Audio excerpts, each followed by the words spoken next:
Well, but they will definitely object to you, because there are a lot of stories that come in dreams, warn, give good advice, protect and help avoid some unpleasant situation. What do you say to that?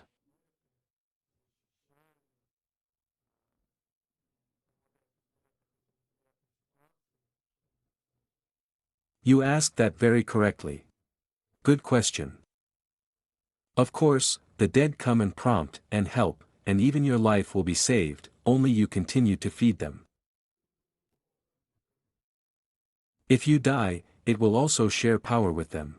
I'll step back a little. I remembered the comment under our first video, which describes the story of my grandfather, a combatant. And so he told me that the whole war he was saved by a voice that sounded in his head. For example, when he was running to attack, his voice suddenly prompted him to go to the left. He turns off and immediately cuts off all those who ran with him, machine gun fire. Or when he was sitting in a trench, a voice suddenly ordered him to get out of there urgently, and as soon as he came out, a shell flew into that place. Here's a good example of how a dead person saves his carrier. And about dreams, then you just remember for yourself, what is the first reaction to the fact that a dead person dreamed? Especially if he predicted something and it came true. The first is, of course, pride comes out. How extraordinary I am, this has happened to me. How much attention is then given to this topic? How many times do people retell such a dream to all their friends and strangers? They are terribly proud of it. Often, such dreams are remembered until the end of life. And every time, with every memory of a dream, what happens? That's right, you remember this dead man and give him a part of your life. And even if nothing supernatural happened in the dream, then a lot of thoughts still come on the topic of what would it mean. And why did I dream, for example, of a dead grandmother? What did she want to say?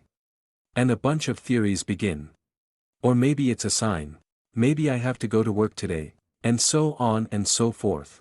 Again, the story begins to tell everyone. And immediately there are advisors that it is necessary to go to remember the dead and go to visit the cemetery.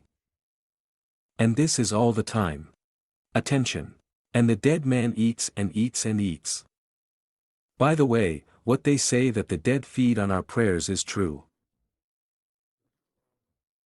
Only in this truth they forget to say that they eat at your expense, they eat you, and they take away part of your life. Therefore, when your deceased mother comes to you in a dream, you need to understand that this is no longer the loving and caring mother that you knew during your lifetime. This, no matter how blasphemous it may sound, a creature has come, ready to get the life force out of you by any means. And it's not some kind of entities that come under the guise of a dead relative. No, it's just that these people became like that after death. The dead, like any demon, becomes an insatiable creature. You can call me the last words and hate me as much as you like, and prove with foam at the mouth that this is not so. I don't care, it won't change the essence of things.